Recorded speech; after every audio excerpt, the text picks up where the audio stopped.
प्रणाम for everybody, thank you. मैं कोशिश करूँगी हिंदी में एक साथ बोलने के लिए, but it is difficult for me, but I will try.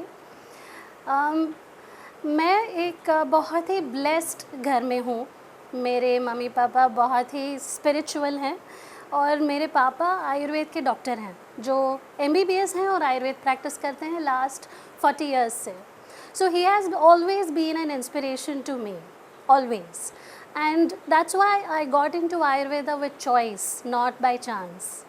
वैसे ही देखा है मैंने, आज दिन तक क्रोसिन नहीं खाई है। I don't know what a pain killer और एन एंटीबायोटिक इज़, कि जो भी प्रॉब्लम्स हुए थे ऐसा नहीं हुए हैं, but the first and foremost is Ayurveda, way of life, changing the life style, everything. जैसे मैं मेरे प्रैक्टिस में उतरी और देखा कि आयुर्वेद इतना ब्यूटीफुल है that it caters to the root cause of the problem. Symptomatic तो है ही नहीं और मैजिकल तो है ही। So what I have understood is health is body and mind together, it is not separate at all. But the point is हम दवाइयाँ लेके बॉडी को तो ठीक करते ही हैं, पर माइंड भूल जाते हैं, बहुत अच्छी तरह से रॉयली भूल जाते हैं। सो थोड़ा सा आयुर्वेद टचअप करेंगे और थोड़ा सा mind wise how I got influenced more to work at the root level of the mind. So Ayurveda के हिसाब से तीन जो दोषाज हैं, जैसे इन्होंने बताया था, वात, पित्त और कफ, राइट। पर ये बॉडी में तो रहता ही है, पर बनता कहाँ से है? जो आप खाते हैं उसी से तो वो बनता है। हम हमेशा ये देखते हैं कि हम सही खा रहे हैं या नहीं, पर हम सही से निकाल रहे हैं या नहीं वो तो नहीं देखते। अगर वो सही से नहीं निकला तो टॉक्सिन्स तो बॉडी में रहने ही वाले हैं। टॉक्सिन्स में आम, that is undigested food material, that is one of the most important aspect in the body and mind which causes more diseases, जहाँ पे राजसिक और तामसिक स्थितियाँ भी बढ़ जाती हैं जब ही टॉक्सिन्स यानी दोष वो शरीर से बाहर सही ढंग से निकलती नहीं तो ये। So in Ayurveda output is our mirror, वो बताता है कि बॉडी में क्या गलत जा रहा है और उस हिसाब से मॉडिफाई किया जाता है। अनदर मोस्ट इम्पॉर्टेंट इज़ हम वॉल क्लॉक से नहीं जाते अब खाना है अब नहीं खाना है, हम बायोलॉजिकल क्लॉक से जाते हैं जहाँ पे हम अग्नि यानी हंगर को बहुत ही महत्व देते हैं, क्योंकि हर एक body is so different, every prakriti constitution is different, that is why nothing is standardized, nothing, क्योंकि every body is customized, it's tailor made. Now the point is the constitution, वो जानने के लिए थोड़ा सा नॉलेज लगेगा या तो गाइडेंस लगेगा, और वही प्रकृति के साथ दूसरा आता है विकृति। मुंबई में विकृति तो होनी है, it is obvious, with the stress, हमको स्ट्रेस के बगैर जीने आता ही नहीं है और दुनिया जीने भी नहीं देगी, और फिर हमें वो स्ट्रेस की आदत हो जाती है। सो द थिंग इज़ भूख, hunger, that is like fire. अगर फायर है और अगर आपने खाना डाला तो ही वो पकने वाला है। अगर फायर नहीं है, just because it's time out, just because the servant आने वाला है, भांडी ख़त्म करनी है, यू नो, टू फिनिश, बाद में खाना नहीं मिलेगा और हम खाते हैं, तो वो बिरबल की खिचड़ी का वो आपको पता है स्टोरी, आग नीचे है खिचड़ी ऊपर है, तो कितनी पकने वाली है, वो कच्ची ही रहेगी, और वो कच्चापन जो है वो शरीर में और भी दोष निर्माण करते हैं। So hunger is one and thirst is also very important. भूख लगे तब खाना है, पर कितना, 80%, थोड़ा सा खाली रखेंगे, और प्यास लगे तो ही पानी पीना है। ऐसे नहीं जैसे एलोपैथ कहते हैं 2-3 लीटर तो पानी पीना ही है। बट हम कहाँ चुक जाते हैं कि हम अवेयरनेस में नहीं होते हैं कि मुझे भूख लगी है या नहीं, या मुझे प्यास लगी है या नहीं। हम वो बहुत बार नहीं देखते क्योंकि हम सिर्फ बाहर की ओर रहते हैं।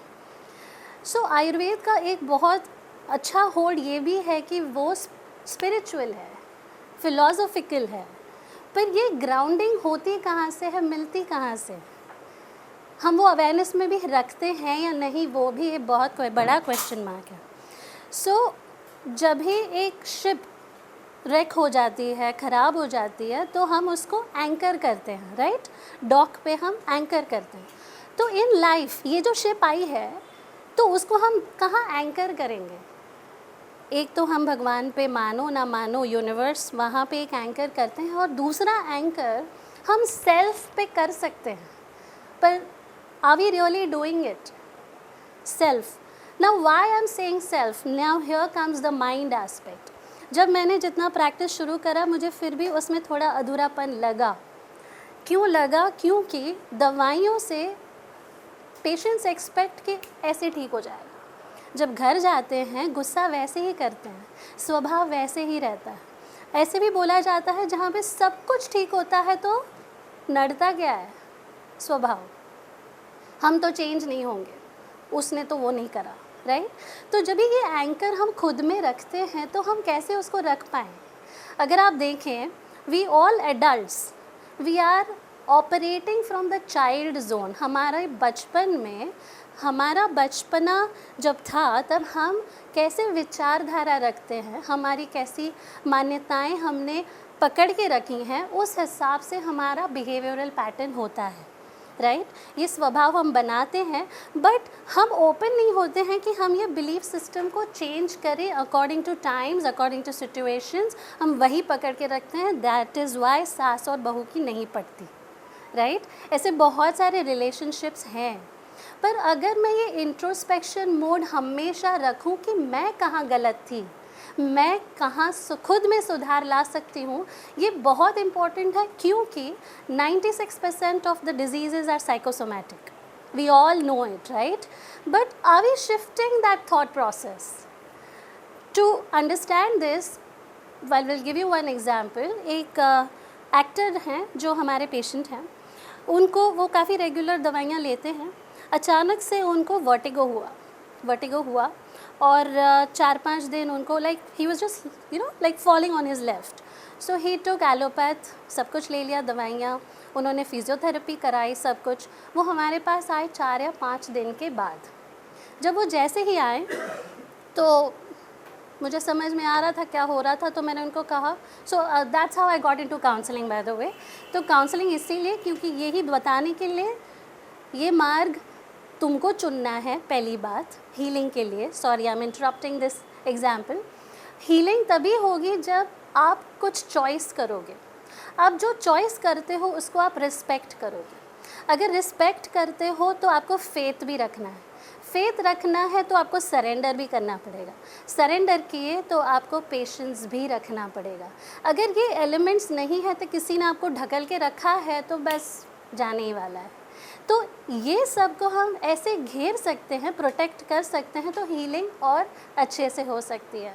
सो कमिंग बैक टू दिस, मुझे पता था ये जो बंदा आया है उसको सिर्फ physical aspect, it's not coming from something else but his mind. तो जैसे ही उनको थेरेपी के लिया, विद इन 2 मिनट्स वो चेयर जो हम जेस्टॉल थेरेपी जो करते हैं, वो इतना रोया। उसके पिताजी कुछ दिन पहले गुजर गए थे, पर वो एक जो ज़ख्मी बच्चा होता है, जो गुस्सा पकड़ के बैठा है कि आपने मेरे लिए ये नहीं करा, वो नहीं करा, उसने इतनी सारी भड़ास निकाल दी, इतना रोया, इतने टिश्यूज़ भर गए थे। बेचारे को थोड़ा शर्म आ रहा था, but I was like it's okay. वो हल्का हो गया, एकदम हल्का। There was no pain at all. So not all problems are genuinely, the cause is the soma, that is the body. The origin is from the mind. It's a beautiful thing to be positive. But are we really positive all the time? Possible ही नहीं है ना? Another thing, are we always healthy? Never. Not even doctors. So many cardiac doctors, surgeons die in their own hospitals, helpless, right? तो मैं ये बोल रही हूँ कि what is more important then? What is important? It is important to hold yourself. If we are humans, we have the positive and we have the negative emotions, right? पर हम negative emotions resist करते हैं, उसको face भी नहीं करते। मुझे नहीं देखना तुझे, तू अगर होगी तो मैं बुरी कहलाऊँगी, right? So we want to थोपोफाई the positive and I can't, because बोझा लेके घूम रही हूँ, right? So how about honoring the negative first, saying thank you? How about saying कि ये negative मुझे क्या क्या सिखा रहा है? Because life happens to us or it happens for us. वो हमारे लिए हो रहा है. अगर कोई संजोग हमारे आसपास हुए हैं, हमारे साथ हुए हैं, या कोई लोग हमारे सानिध्य में आए हैं, that is because of the rinanubandha. कुछ तो यूनिवर्स सिखाता ही है ना, हर एक तरीके से. अगर मैं ये पॉजिटिव रखूँ, ये थॉट प्रोसेस इंट्रोस्पेक्शन रखूँ कि मैं आज कितनी सुधार पाई, कि मैं आज खुद को कितनी अपना पाई, तो ही हम बढ़ पाएंगे, तो ही हम वो नेगेटिव में भी एक्सेप्टेंस ला पाएंगे. इट इज़ मोर लाइक अगर एक बिल्डिंग को तोड़ के नया बिल्डिंग लाना हो तो हम सिर्फ ग्राउंड लेवल तक नहीं तोड़ते हैं, हम अंदर जाते हैं और डीप जाते हैं और पहले हम डेब्रीज को निकालते हैं. डेब्रीज को निकाले बगैर हम नई इमारत नहीं खड़ी कर सकते. It is similar to that.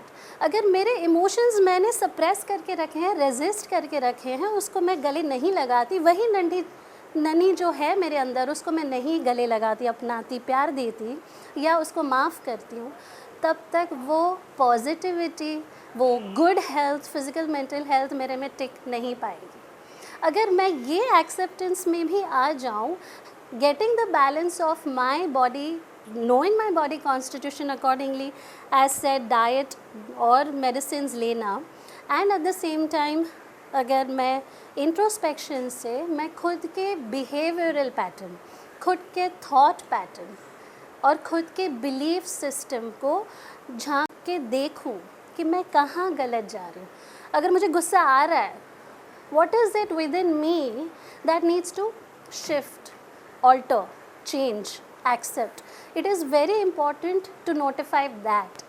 अगर so that is what बोलते हैं धार्मिक दुनिया में कि अंतर्मुखी होके जियो. पर अंतर्मुखी होके मैं क्या देखूं वो भी तो बता दीजिए, है ना. मंत्र जाप किया पर घर जाके चिल्लाया, किसी को डिसरिस्पेक्ट किया, that is also wrong. So life is not happening. If it is happening to us, am I respecting what it is happening to us? That is why for me, what I have seen in my life is Ayurveda and counseling. अगर हम inner child, हम जो because we all live through our inner child aspects. आज कोई भी उम्र हो आपकी, आप फिर भी ऑपरेट करोगे आपके चाइल्डहुड मेमोरीज़ के हिसाब से, या तो जो आपकी समझ है, जो आपके ग्रहण शक्ति है, जो भी आपने समझ लिया है, ठान लिया है, रिजिडिटी है, फ्लेक्सिबिलिटी नहीं है, वैसे ही आपको व्याधि आएगी. और व्याधि तो जैसे आनी ही है, जैसे कर्मज है, कर्म के हिसाब से है, नियति है, डेस्टिनी के हिसाब से होगी. तो हम क्या रेजिस्ट कर पा रहे हैं? हम एक्चुअली कुछ भी अवॉइड नहीं कर पाते हैं ज़िंदगी में, बिकॉज सब तय है. पॉइंट ये है कि जो हुआ है, how do I deal with it? हम वो पुरुषार्थ किस तरह करें, या हम उस पुरुषार्थ में किस पैथी को रिस्पेक्टफुली अपनाएं, that is our job. Acceptance with allowance is the only way which is going to give us stability in no matter what environment or situation we will be in. So that is what I feel is everybody needs to introspect कि मैं कहाँ गलत हूँ, मैं जहाँ हूँ. Can I first fall in love with where I am? Adversities आने वाले हैं. Can I be okay with this heat? Can I be okay with this anxiety? अगर कुछ है, क्योंकि डरी हुई है अंदर वाली, तो मैं उसको पकड़ रही हूँ. It's okay Trish, it's okay. वो दिलासा अगर देंगे तो डिप्रेशन होगा नहीं. और अगर डिप्रेशन होगा तो बड़ी बोलेगी तू डिप्रेस्ड नहीं है, कि तेरा डर है, मैं तेरे डर के वजह से मैं तुझे पकड़ूंगी जब तक तू ठीक हो जाए. क्योंकि हर पर्सन को आश्वासन चाहिए. जैसे वी ऑल नीड ऑक्सीजन, वैसे वो नंदी जो छोटी होती है ना, उसको अप्रिसिएशन की ज़रूरत है. हर एक को अगर ये बताया अरे तूने कितना सही काम किया, I am so proud of you, उसको अच्छा लगेगा. तो अपने आप वो केमिकल चेंजेस होने ही वाले हैं, and my acceptance will be better. क्योंकि हम लाइफ में सिर्फ खुद को ही निगलेक्ट करके बाहर की ओर जाते हैं, हम अपनाते नहीं हैं. इसीलिए बोला जाता है what I am seeking is seeking me. So yeah that is my experience and a lot to learn, but thank you so much यहाँ पे मुझे चांस देने के लिए। Thank you.